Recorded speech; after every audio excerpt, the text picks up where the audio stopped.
കേരളത്തിൽ പൈനാപ്പിൾ ഏറ്റവും കൂടുതൽ ഉൽപ്പാദിപ്പിക്കുന്നത് തൊടുപുഴ, മൂവാറ്റുപുഴ പ്രദേശങ്ങളിലാണ്. വാഴക്കുളം പൈനാപ്പിൾ ഇന്ന് ലോകപ്രസിദ്ധമാണെന്ന് തന്നെ പറയാം. ഈ പ്രദേശങ്ങളിലെ കാലാവസ്ഥ പൈനാപ്പിൾ കൃഷിക്ക് ഏറെ യോജിച്ചതാണെന്ന് വേണം കരുതാൻ. മറ്റു ജില്ലകളിൽ പൈനാപ്പിൾ കൃഷി അത്ര സജീവമല്ല. ഈ ഒരു പശ്ചാത്തലത്തിലാണ് തിരുവനന്തപുരം ജില്ലയിലെ നെയ്യാറ്റിൻകരയ്ക്കടുത്തുള്ള പെരുമ്പഴുതൂർ, പെരിങ്കടവിള, കൊല്ലയിൽ കൃഷിഭവനുകളുടെ പരിധിയിൽ ഏതാണ്ട് 10 ഏക്കറോളം വരുന്ന സ്ഥലത്ത് രാജൻകുമാർ നടത്തിവരുന്ന പൈനാപ്പിൾ കൃഷി ശ്രദ്ധേയമാകുന്നത്. ഈ 10 ഏക്കറിൽ 60 സെന്റ് മാത്രമേ അദ്ദേഹത്തിന് സ്വന്തമായുള്ളൂ. ബാക്കിയെല്ലാം പാട്ടത്തിനെടുത്ത കൃഷിഭൂമിയാണ്. കാർഷിക സർവകലാശാല വികസിപ്പിച്ചെടുത്ത മൗറീഷ്യസ്, അമൃത എന്നീ പൈനാപ്പിൾ ഇനങ്ങളാണ് ഇവിടെ നട്ടിരിക്കുന്നത്. രാജൻകുമാർ കാർഷിക പ്രവർത്തനങ്ങൾ ആരംഭിച്ചിട്ട് എത്ര കാലമായി? 4 വർഷമായി സാർ. ഇത് കൃഷി തുടങ്ങിയിട്ട് 4 വർഷമായി. എന്തൊക്കെ കൃഷികളാണ് ഇപ്പോൾ നടത്തി വരുന്നത്? എൻ്റെത് ഞാൻ ആദ്യം തുടങ്ങിയത് വാഴക്കൃഷിയാണ്. വാഴക്കൃഷി നടത്തി എനിക്കൊരു ഫസ്റ്റ് ഒരു 800 മൂട് വാഴ ഒരുമിച്ച് കാറ്റത്ത് ഒടിഞ്ഞ് നഷ്ടം വന്നു. അപ്പോൾ അത് കഴിഞ്ഞിട്ട് ആണ് ഞാൻ ഈ പൈനാപ്പിൾ കൃഷിയിലേക്ക് മെയിനായിട്ട് തിരിയാൻ കാരണം. പൈനാപ്പിൾ കൃഷി അല്ലാതെ പിന്നെ മറ്റെന്തൊക്കെ കൃഷികളാണ് ചെയ്യുന്നത്? പൈനാപ്പിൾ, വാഴ, പിന്നെ മീൻ കൃഷിയുണ്ട് കുറച്ച്, പിന്നെ കുറച്ച് പച്ചക്കറി ഐറ്റംസ് എല്ലാം ഉണ്ട്. ഈ പൈനാപ്പിൾ കൃഷിയിലേക്ക് വരാനുള്ള കാരണം എന്താണ്? അതെ, ഇത് മെയിനായിട്ട് വന്നതെന്ന് പറഞ്ഞാൽ എനിക്ക് ഒരു 800 മൂട് വാഴ ഒരുമിച്ച് നശിച്ചു പോയി, കാറ്റടിച്ച് ഒടിഞ്ഞു പോയി. അങ്ങനെ എൻ്റെ വൈഫിൻ്റെ അച്ഛൻ ഇതുപോലെ പൈനാപ്പിൾ കൃഷിക്കാരനാണ്, പുള്ളി തൊടുപുഴയിലാണ്. അപ്പോൾ പുള്ളിയുടെ പ്രചോദനം കൊണ്ടാണ് ഇതിലേക്ക് വരാനുള്ള മെയിനായിട്ടുള്ള കാരണം. പുള്ളിയുടെ പൂർണ്ണ സപ്പോർട്ടോടെയാണ് ഈ കൃഷി ആരംഭിക്കുക. അപ്പോൾ എത്ര സ്ഥലത്താണ് ഈ പൈനാപ്പിൾ കൃഷി ചെയ്യുന്നത്? പൈനാപ്പിൾ കൃഷി ഇപ്പം ടോട്ടൽ ഒരു 10 ഏക്കറോളം കൃഷി ചെയ്യുന്നുണ്ട്. ഇതിൽ സ്വന്തം സ്ഥലം എത്രയുണ്ട്? സ്ഥലം 50-60 സെന്റിനകത്തേ ഉള്ളൂ. ബാക്കിയുള്ളത് പാട്ടത്തിന്. ഈ പാട്ടത്തിന് പൈസ അങ്ങോട്ട് കൊടുത്തിട്ടാണോ എങ്ങനെ? പൈസ അങ്ങോട്ട് കൊടുക്കൂല. ഞങ്ങൾ റബ്ബർ ഇതിൻ്റെ ഇടയിൽ വെച്ചിട്ട്, പൈനാപ്പിളിനിടയിൽ റബ്ബർ ഞങ്ങൾ വെച്ച് കൊടുക്കും. അവർക്ക് വെച്ച് കൊടുത്തിട്ട് അതിൽ നിന്ന് അവർക്ക് 3 വർഷത്തേക്ക് റബ്ബറിന് നല്ലതുപോലെ പരിപാലിച്ച് അതിൻ്റെ വളമെല്ലാം ചെയ്ത് റബ്ബറിന് ഓക്കെ ആക്കി കൊടുക്കും 3 വർഷം. അപ്പോൾ ഭാവിയിൽ റബ്ബറിൻ്റെ ആദായം അവർക്ക് ഈ കൃഷി ഉടമസ്ഥൻ്റെ വസ്തുവിൻ്റെ ഉടമസ്ഥനാണ്. ഈ പൈനാപ്പിൾ കൃഷിക്കുള്ള ഈ തൈകളും മറ്റുമൊക്കെ എങ്ങനെയാണ്? ഇതിൻ്റെ തുടക്കം എങ്ങനെയാണ് താങ്കൾ ഈ കൃഷിയിലേക്ക് വന്ന് ഇതിൻ്റെ പ്രവർത്തനങ്ങൾ ആരംഭിച്ചത്? തുടക്കം ഞാൻ അവിടെ തൊടുപുഴയിൽ നിന്ന് തന്നെ, തൊടുപുഴ മൂലമറ്റത്തു നിന്നാണ് തൈ ആദ്യമായിട്ട് കൊണ്ടുവന്ന് ഇവിടെ വെച്ചതിന് ശേഷം ആദ്യം ഒരു 3 ഏക്കറോളം ആദ്യം വെച്ചു. അത് കഴിഞ്ഞിട്ട് പിന്നെ ഇതിൻ്റെ ക്രോപ്പ് തൈ തന്നെ എടുത്തിട്ട് ബാക്കി സ്ഥലത്ത് വെച്ചു. അപ്പോൾ ഇതിൻ്റെ തുടക്കം എങ്ങനെയാണ്? ഈ തൈകൾ വെച്ച് കൃഷി ആരംഭിക്കുന്ന ആരംഭ പ്രവർത്തനങ്ങൾ എങ്ങനെയൊക്കെയാണ്? ആരംഭ പ്രവർത്തനം ഞങ്ങൾ ആദ്യം JCB വരുന്ന സ്ഥലമാണെങ്കിൽ JCB വെച്ച് മണ്ണ് തടം പിടിച്ച് അതിൻ്റെ അളവുണ്ട്, അതിൻ്റെ രീതി അനുസരിച്ചുള്ള അളവെടുത്തിട്ട് തടം JCB വെച്ച് പിടിച്ചിട്ട് കൈക്കൊണ്ട് മൺവട്ടി കൊണ്ട് അതിനെല്ലാം തട്ടി ലെവൽ ചെയ്ത് അടിവളമായിട്ട് കോഴിവളവും എല്ലുപൊടിയും ചേർത്ത് മിക്സ് ചെയ്ത് അടിവളം ഇട്ടിട്ട് അതിൻ്റെ മേളിൽ തൈകൾ ഇട്ട് കൊടുക്കുകയാണ്. പിന്നെ ഇത് പാകമാകുന്നത് വരെ മറ്റു വളങ്ങൾ എന്തെങ്കിലും ഇടയ്ക്ക് പ്രയോഗിക്കേണ്ടതുണ്ടോ? ഉപയോഗിക്കും. ഫാക്ടംബോസ്, യൂറിയ, പൊട്ടാഷ്, അങ്ങനത്തെ രാസവളങ്ങൾ ഉപയോഗിക്കും. രാസവളം ഉപയോഗിക്കാതെ നമുക്ക് തോന്നും.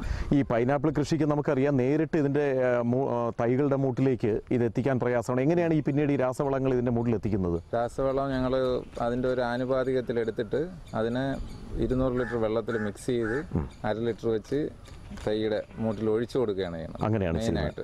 ഹോർമോണുകൾ എന്തെങ്കിലും ഉപയോഗിക്കുന്നുണ്ടോ ഇതിന്? ഒരുമിച്ച് ഞങ്ങൾക്ക് കൃഷി വിളവെടുക്കുന്നതിന് വേണ്ടി ഹോർമോൺ കൊടുത്താൽ മാത്രമേ അതിനെ ഒരുമിച്ച് ഒരേ സമയത്ത് വിളവെടുക്കാൻ പറ്റൂ. അങ്ങനെ ഹോർമോൺ കൊടുത്ത് തന്നെ ചെയ്യുന്നത്. ഈ ഹോർമോണുകൾ എവിടെ നിന്നാണ് ലഭ്യമാകുന്നത്? ഈ ആതറൈസ്ഡ് വളക്കടയുണ്ടല്ലോ രാസവളത്തിൻ്റെ, അവിടെ ഉണ്ട് ഹോർമോൺ. 1 ഏക്കർ പിന്നെ സ്ഥലത്ത് ഈ പൈനാപ്പിളിന് ഉപയോഗിക്കാനായിട്ട് എത്ര ഹോർമോണിൻ്റെ അളവ് എത്രയാണ് വേണ്ടി വരുന്നത്? 1 ലിറ്ററോളം വേണ്ടി വരും. 1 ലിറ്റർ. ഒരു മൂട്ടിൽ എത്ര ഉപയോഗിക്കും?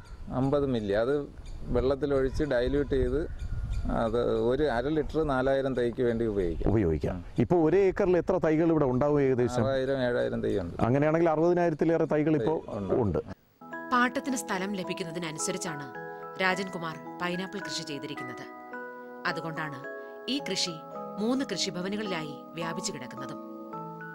പൊതുവെ തരിശായി കിടക്കുന്ന ഭൂമി പാട്ടത്തിനെടുത്ത് അതിൽ റബ്ബർ തൈകൾ വച്ചു കൊടുക്കുകയും അതിനിടയിൽ പൈനാപ്പിൾ കൃഷി ചെയ്യുകയുമാണ് ഇദ്ദേഹത്തിന്റെ രീതി. അതുകൊണ്ട് തന്നെ പ്രത്യേകമായ പാട്ടം ഭൂവുടമയ്ക്ക് കൊടുക്കേണ്ടതായി വരുന്നില്ല. എന്നാൽ റബ്ബർ തൈകൾ വളർന്നു വലുതായി കഴിഞ്ഞാൽ ആ സ്ഥലത്ത് പിന്നെ പൈനാപ്പിൾ കൃഷി അസാധ്യമായി തീരുന്നു. ഈ കൃഷിക്ക് ആവശ്യമായ എല്ലാ സഹായങ്ങളും കൃഷിഭവൻ വാഗ്ദാനം ചെയ്തിട്ടുണ്ട്. പെരുമ്പഴുതൂർ കൃഷിഭവന്റെ ഓഫീസർ എന്ന നിലയിൽ ശ്രീ രാജൻ കുമാർ മറ്റുള്ളവർ വരാൻ വലിയ താല്പര്യം കാണിക്കാത്ത ഈ പൈനാപ്പിൾ കൃഷിയിൽ വ്യാപകമായി താങ്കളുടെ കൃഷിഭവന്റെ പരിധിയിൽ കൃഷി ചെയ്യുന്ന കാര്യം താങ്കൾക്കറിയാമല്ലോ. അയാളുടെ പ്രവർത്തനങ്ങളെ താങ്കൾ എങ്ങനെ വിലയിരുത്തുന്നു? ഇവിടെ പെരുമ്പഴുതൂർ കൃഷിഭവന്റെ പരിധിയിലുള്ള പ്രധാനപ്പെട്ട കൃഷി എന്ന് പറയുന്നത് തെങ്ങും അതേപോലെ റബ്ബർ, വാഴ തുടങ്ങിയിട്ടുള്ള കൃഷികളാണ്. രാജൻകുമാർ ഇത്തരത്തിൽ പൈനാപ്പിൾ കൃഷിയുമായി ബന്ധപ്പെട്ടുകൊണ്ട് ചെയ്യാൻ താല്പര്യമുണ്ടെന്ന് കൃഷിഭവനിൽ വരുമ്പോൾ ഞങ്ങൾക്ക് തന്നെ ആദ്യമേ ഒരു സംശയം ഉണ്ടായിരുന്നു, ഇവിടെ പൈനാപ്പിൾ കൃഷി എത്രത്തോളം ഫലപ്രദമായി നടപ്പിലാക്കാൻ കഴിയും. എന്തായാലും അദ്ദേഹമായിട്ട് സംസാരിക്കുമ്പോൾ അദ്ദേഹം വളരെ താല്പര്യത്തോട് സംസാരിക്കുകയും അദ്ദേഹം തന്നെ നേരിട്ട് മൂവാറ്റുപുഴ അത്തരം പ്രദേശങ്ങളിൽ പോയി കാര്യങ്ങളെ സംബന്ധിച്ച് പഠിക്കുകയും ചെയ്തതിന് ശേഷം വന്നു എന്നുള്ള അറിവിൻ്റെ അടിസ്ഥാനത്തിൽ ആവശ്യമായിട്ടുള്ള സഹായം കൃഷിഭവന് നൽകാമെന്ന് സൂചിപ്പിച്ചു.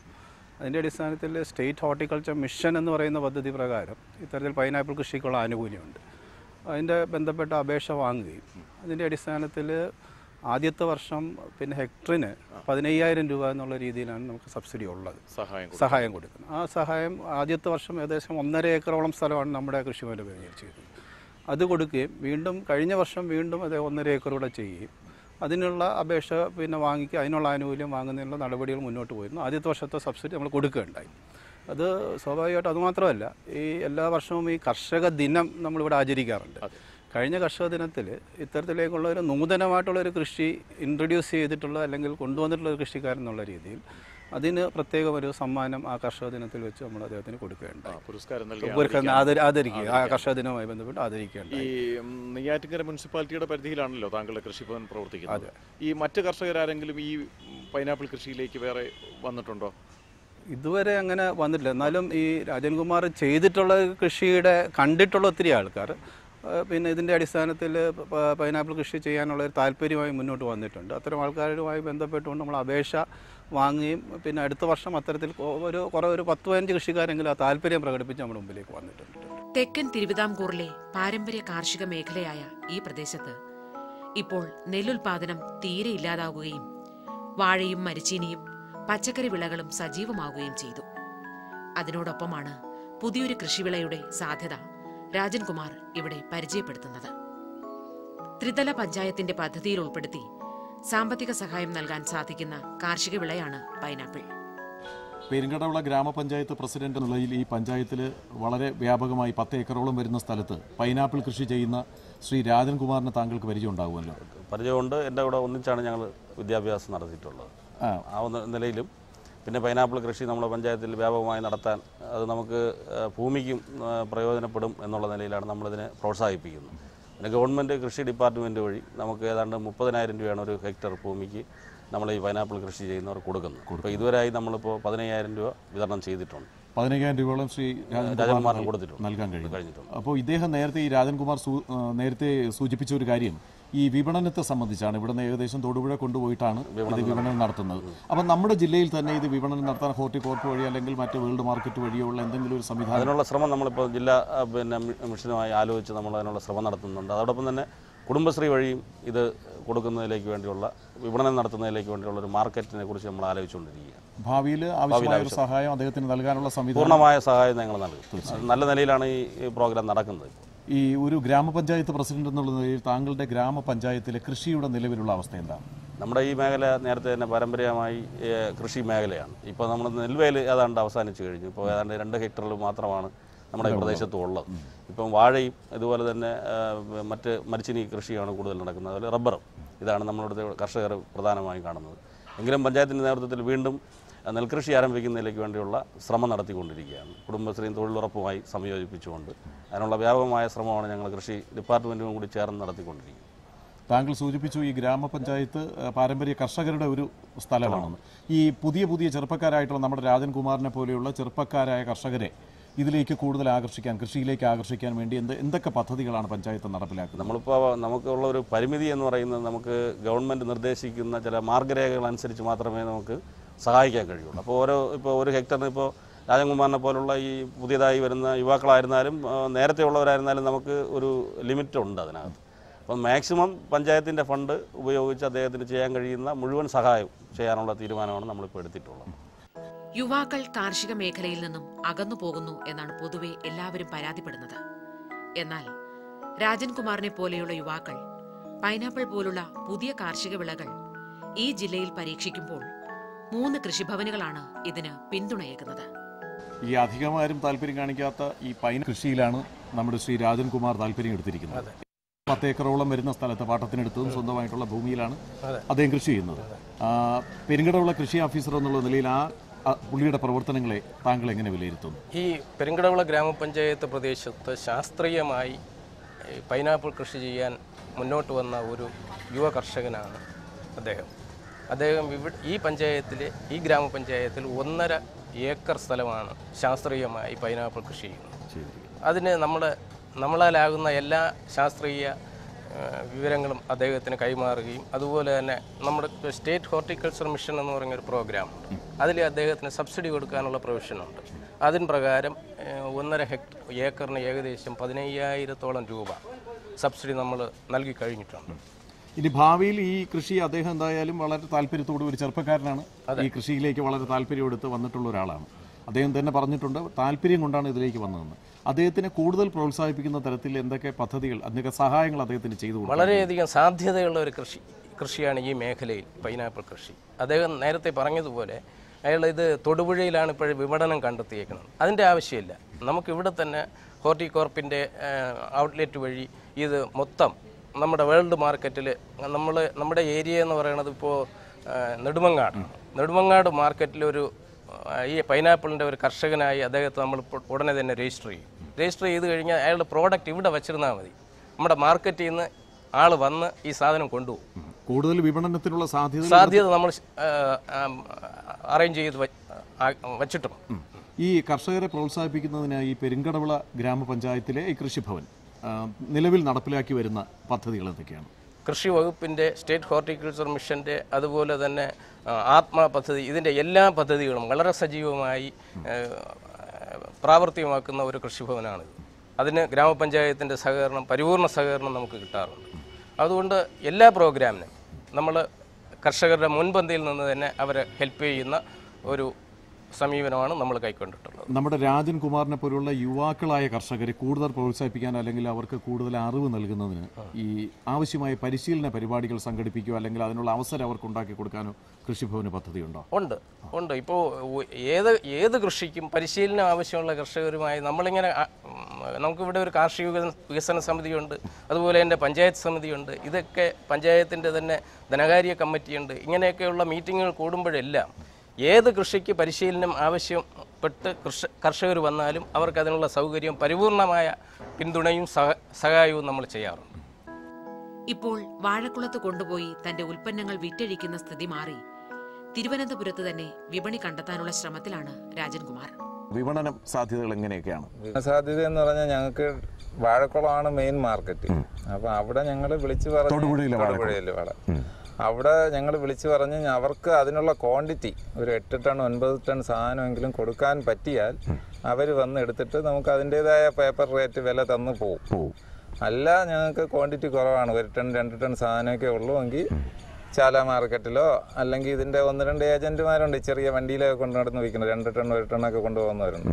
അവർ വന്നെടുക്കും. പക്ഷെ അത് നമുക്ക് സക്സസ്ഫുൾ അല്ല. ഒരു റേറ്റൊന്നും നമുക്ക് പേപ്പർ വിലയോ, അവർ വന്ന് ബാർഗെയിൻ ചെയ്ത് ചക്ക കണ്ട് മോശമാണ് അതെന്ന് പറഞ്ഞാൽ ആ ഒരു വില നമുക്ക് കിട്ടുക. ഇപ്പം നിലവിൽ 1 കിലോ പൈനാപ്പിളിന് എത്ര വില കിട്ടും? ഇപ്പം 20 രൂപ 22 രൂപയൊക്കെ വിലയുണ്ട്, 40 രൂപ വരെ വിലയുണ്ട്. പക്ഷെ നമുക്ക് കയ്യിൽ വരുന്നത് 20 രൂപ 22 രൂപയൊക്കെ നമുക്ക് കയ്യിൽ വരും. പൂർണ്ണമായിട്ടും ഈ കൃഷിയിൽ ഇപ്പോൾ കഴിഞ്ഞ 4 വർഷം കൊണ്ട് പൂർണ്ണമായും മുഴുകിയിരിക്കുന്ന ഒരാളാണ്.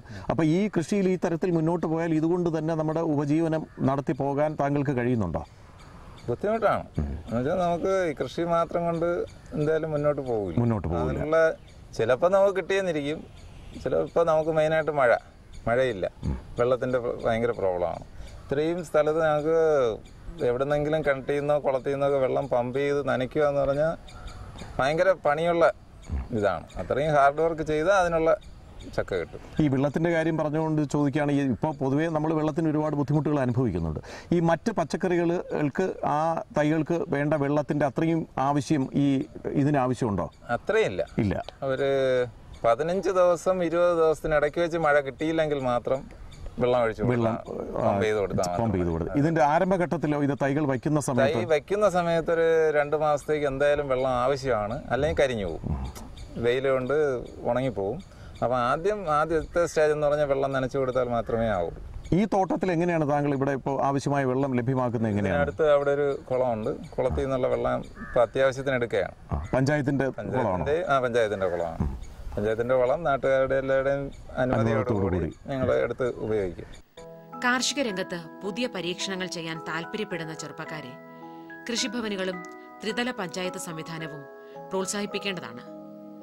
ഒരു പ്രദേശത്തിനിണങ്ങുന്ന കൃഷിവിളയായി ഇത്തരം കൃഷികൾ മാറുമ്പോൾ അതൊന്ന് പരീക്ഷിച്ചു നോക്കാൻ മറ്റ് കർഷകരും ശ്രമിക്കാതിരിക്കില്ല. ഈ ശ്രീ രാജൻകുമാർ സൂചിപ്പിക്കുന്ന ഒരു കാര്യം, ഈ പൈനാപ്പിൾ ഇത്രയും വ്യാപകമായി ലഭിക്കുമ്പോൾ ഇത് വിപണനം നടത്തുന്നതിനുള്ള ഒരു ബുദ്ധിമുട്ടാണ്. അപ്പോൾ നിലവിൽ തന്നെ അയാൾ തൊടുപുഴയിലേക്ക് കൊണ്ടുപോയി വിൽക്കുന്ന തരത്തിലാണ്. ഈ തിരുവനന്തപുരം ജില്ലയിൽ തന്നെ ഇതിനൊരു വിപണി കണ്ടെത്താനുള്ള എന്തെങ്കിലും പ്രവർത്തനങ്ങൾ നമുക്ക് കൃഷിഭവന് ചെയ്യാൻ കഴിയുമോ? സ്വാഭാവികമായിട്ടും ഒരു പുതിയൊരു കൃഷി എന്നുള്ള രീതിയിൽ ആദ്യത്തെ സ്റ്റേജസിൽ മാർക്കറ്റിങ്ങിൻ്റെ ഒരു പ്രശ്നം ഉണ്ടാവാറുണ്ട്. അപ്പോൾ ഇവിടെ നമുക്കതിനകത്ത് ചെയ്യാവുന്ന ഒരു സംവിധാനം, ഇപ്പം കൃഷി ഡിപ്പാർട്ട്മെൻറ്റ് കീഴിൽ തന്നെ 2 മാർക്കറ്റ്, ഒന്ന് ആനേറിയും അതേപോലെ തന്നെ നെടുമങ്ങാടുമായി ബന്ധപ്പെട്ടുകൊണ്ട് മാർക്കറ്റ് ഉണ്ട്. നമ്മുടെ കൃഷിഭവൻ പരിധിയിലുള്ള മാർക്കറ്റ് എന്ന് പറയുന്നത് നെടുമങ്ങാടുമായി ബന്ധപ്പെട്ടുകൊണ്ട് നിൽക്കുന്ന മാർക്കറ്റാണ്. അവിടെ ഒരു ഓപ്ഷൻ ലെവലിലാണ് ഈ മാർക്കറ്റിംഗ് ലെവൽ നടക്കുന്നത്. സ്വാഭാവികമായിട്ടും ഒരു രജിസ്ട്രേഷൻ ഒരു 250 രൂപ കൊടുത്ത് രജിസ്റ്റർ ചെയ്ത് കഴിഞ്ഞാൽ അവിടെ ഈ പ്രോഡക്റ്റ് കൊണ്ടുപോകാനുള്ള സംവിധാനം ചെയ്യും. അത്തരത്തിലേക്കുള്ള ഒരു മാർക്കറ്റിംഗ് ചാനൽ നമുക്ക് ചെയ്യാൻ കഴിയും. പിന്നെ കുറച്ച് കൃഷിക്കാരൂടെ വന്നു കഴിഞ്ഞാൽ ഓട്ടോമാറ്റിക്കലി മറ്റുള്ള മാർക്കറ്റിങ്ങിൻ്റെ കാര്യങ്ങൾ നമുക്ക് ചെയ്യാൻ സാധിക്കും.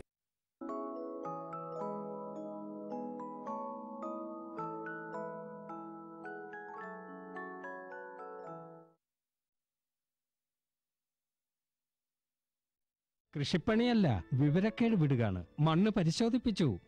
ഇനി മുതലാളി എത്ര വളം വേണോ അത്രയും മാത്രമേ വയലിലിടൂ. കർഷക സഹോദരരെ, ഇന്ന് തന്നെ ജില്ലയിൽ അടുത്തുള്ള ഭൂമി പരീക്ഷണ ലബോറട്ടറിയിൽ തീർച്ചയായും മണ്ണ് പരിശോധിപ്പിക്കുക. മണ്ണിൽ പോഷക തത്വങ്ങളും ഈർപ്പവും ചെടിയുടെ വളർച്ചയും കണക്കിലെടുത്ത് ആവശ്യത്തിന് മാത്രം പോഷക തത്വം ചേർക്കുക.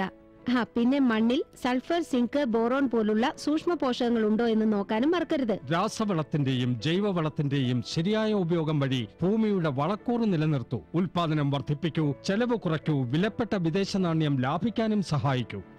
മന്ദഗതിയിൽ നൈട്രജൻ പുറത്തുവിടുന്ന രാസവളങ്ങൾക്ക് വേപ്പിൻ പിണ്ണാക്ക് കലർന്ന യൂറിയ പോലുള്ളവയ്ക്ക് മുൻഗണന നൽകൂ. പിന്നെ ഇലകളിൽ യൂറിയ തളിക്കുക. അല്ല, ചേട്ടൻ ശരിക്കും ബുദ്ധിശാലിയായല്ലോ. കൂടുതൽ വിവരങ്ങൾക്ക് ബന്ധപ്പെടുക ജില്ലാ കൃഷി ഓഫീസർ അല്ലെങ്കിൽ കിസാൻ കോൾ സെന്റർ. അമ്മേ, ചോറ് വിളമ്പമ്മേ. ഒന്ന് ക്ഷമിക്കും മോളെ, ഇതുവരെയും പരിപ്പ് വെന്തിട്ടില്ല. വിഷമിക്കാതിരിക്കും പൊന്നുന്റെ അമ്മേ, ഇത്തവണ നമ്മുടെ പരിപ്പ് ശരിക്കും വെന്തോളും. എന്ന് വെച്ചാലോ? ഇത്തവണ NFSM കീഴിൽ പരിപ്പിന്റെ ഉൽപാദനം വർദ്ധിപ്പിക്കുന്നതിന്റെ രീതികൾ കാണിക്കുന്നതിന് വേണ്ടി രാജ്യത്ത് 1000 മേഖലകൾ തെരഞ്ഞെടുത്തിട്ടുണ്ട്. അതിൽ നമ്മുടെ പ്രദേശവും ഉൾപ്പെടുന്നു. ഇതുകൊണ്ട് നമുക്ക് എന്താ ഗുണം? നമുക്ക് നമ്മുടെ 5 ഏക്കർ പാടത്തിന് വളവും കീടനാശിനിയും കൂടാതെ മേൽത്തരം വിത്തിന്റെ മിനി കിറ്റും ലഭിക്കുമെന്നേ. പക്ഷേ ഇത്രയും പരിപ്പ് കൊണ്ട് നമ്മൾ എന്ത് ചെയ്യാനാ? എന്റെ ഭാര്യയെ, ഇപ്പോ സർക്കാർ പയർവർഗ്ഗങ്ങളുടെ താങ്ങുവിലയും നന്നായി വർദ്ധിപ്പിച്ചിട്ടുണ്ട്. കൂടാതെ ഇത് വാങ്ങുവാൻ വേണ്ട എല്ലാ ഏർപ്പാടുകളും ചെയ്തിരിക്കുന്നു. ഇതുമൂലം നമ്മുടെ വരുമാനം വർദ്ധിക്കില്ലേ? പിന്നെ നമ്മുടെ മോള് നല്ല സ്കൂളിൽ പോയി ഒരു വലിയ കൃഷിശാസ്ത്രജ്ഞയാകില്ലേ? സുഗന്ധത്തിന്റെ ചാമരം വീശി സ്വാദിന്റെ അലകൾ ഉയർത്തി പുരോഗതിയുടെ പാതയൊരുക്കി പുഞ്ചിരി പൂഞ്ചിറക് വിടർത്തി നാടാകെ പച്ചപ്പ് ചാർത്തി വ്യവസായങ്ങൾക്ക് അവസരമൊരുക്കി പൂന്തേൻ മാധുര്യം പരത്തി ആഹ്ലാദത്തിന്റെ തിരകൾ ഉയർത്തി NHM ഹോർട്ടിക്കൾച്ചർ മിഷൻ. ഞങ്ങളുടെ ആഗ്രഹം, നിങ്ങളുടെ മന്ദഹാസം.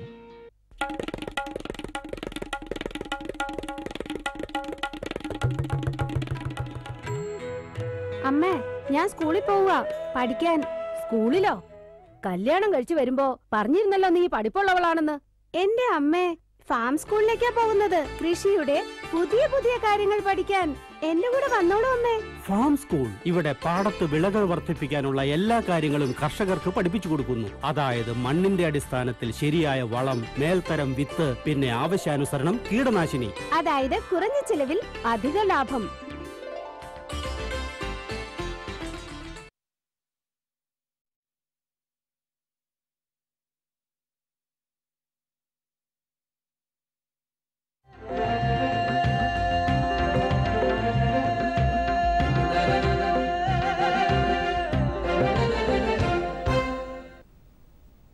നമസ്കാരം.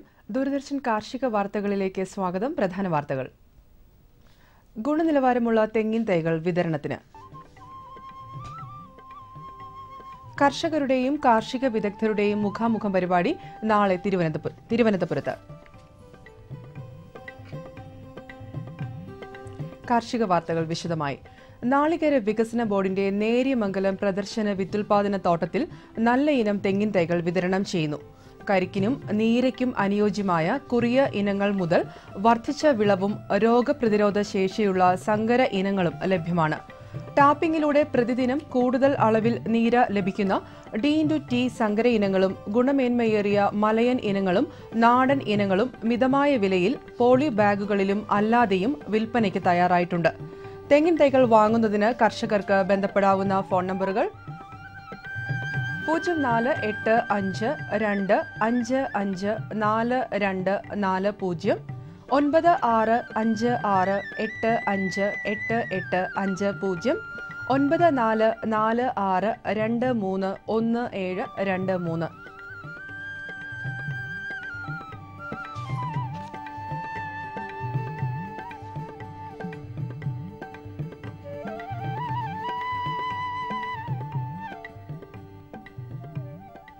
പച്ചക്കറി കൃഷിക്കും പൂന്തോട്ട കൃഷിക്കും അനുയോജ്യമായ ഉണക്കിപ്പൊടിച്ച ചാണകം മണ്ണുത്തി വെറ്റിനറി കോളേജിലെ യൂണിവേഴ്സിറ്റി ലൈവ് സ്റ്റോക്ക് ഫാമിൽ വിൽപ്പനയ്ക്ക് തയ്യാറായിട്ടുണ്ട്. വിശദമായ വിവരങ്ങൾക്ക് ബന്ധപ്പെടാവുന്ന ഫോൺ നമ്പർ 048723700302.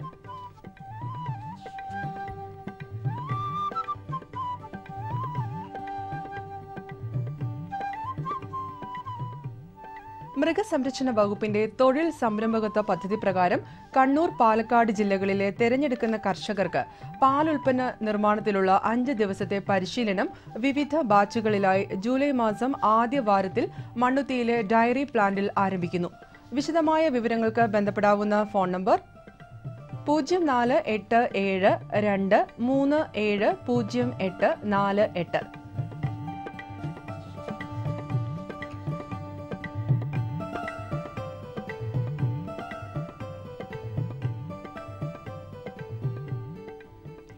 കൃഷി വകുപ്പ്, സംസ്ഥാന ആസൂത്രണ ബോർഡ്, കാർഷിക സർവകലാശാല, CTCRI, ICAR എന്നിവയുടെ ആഭിമുഖ്യത്തിൽ നടപ്പിലാക്കി വരുന്ന മണ്ണധിഷ്ഠിത സസ്യ പോഷക പരിപാലന പദ്ധതിയുടെ ഭാഗമായി നാളെ തിരുവനന്തപുരം സമേതിയിൽ കർഷകരുടെയും കാർഷിക വിദഗ്ധരുടെയും ബന്ധപ്പെട്ട വ്യവസായ സ്ഥാപനങ്ങളുടെയും മുഖാമുഖം പരിപാടി സംഘടിപ്പിക്കുന്നു.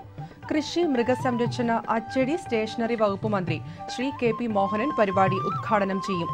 പഞ്ചായത്ത് തല മണ്ണ് പരിപാലന പ്ലാൻ, കലണ്ടർ, പദ്ധതിയുടെ CD, പരിഷ്കരിച്ച മണ്ണ് പരിശോധന മാനുവൽ എന്നിവയുടെ പ്രകാശനവും വെബ് പോർട്ടലിന്റെ ഉദ്ഘാടനവും നടക്കും. ക്ഷീരവികസന വകുപ്പിന്റെ 2013-14 വർഷത്തെ വാർഷിക പദ്ധതി പ്രകാരം തീറ്റ പുൽകൃഷി ചെയ്യാൻ താൽപര്യമുള്ള കർഷകരിൽ നിന്നും അപേക്ഷ ക്ഷണിച്ചു. പട്ടണക്കാട് ബ്ലോക്കിലെ ക്ഷീര കർഷകർ നികുതി അടച്ച രസീതും തിരിച്ചറിയൽ കാർഡിന്റെ പകർപ്പുമായി അപേക്ഷ നൽകണം. കൂടുതൽ വിവരങ്ങൾക്ക് അടുത്തുള്ള ക്ഷീര സഹകരണ സംഘത്തിലോ തുറവൂർ പഞ്ചായത്ത് ഓഫീസിൽ പ്രവർത്തിക്കുന്ന ക്ഷീര വികസന ഓഫീസിലോ ബന്ധപ്പെടണമെന്ന് പട്ടണക്കാട് ക്ഷീര വികസന ഓഫീസർ അറിയിച്ചു. വെറ്റിനറി സർവകലാശാലയുടെ കീഴിൽ +2 VHSC പഠനം പൂർത്തിയാക്കിയവർക്ക് 2 വർഷത്തെ ഡയറി സയൻസ് ഡിപ്ലോമ, കോഴി വളർത്തൽ ലബോറട്ടറി സാങ്കേതിക വിദ്യ എന്നിവയിലെ 1 വർഷത്തെ ഡിപ്ലോമ എന്നിവയിലേക്ക് അപേക്ഷിക്കാം. അപേക്ഷകൾ ഈ മാസം 18-ാം തീയതി വരെ സ്വീകരിക്കും. വിശദമായ വിവരങ്ങൾക്ക് സന്ദർശിക്കേണ്ട വെബ്സൈറ്റ് www.kvasu.ac.in.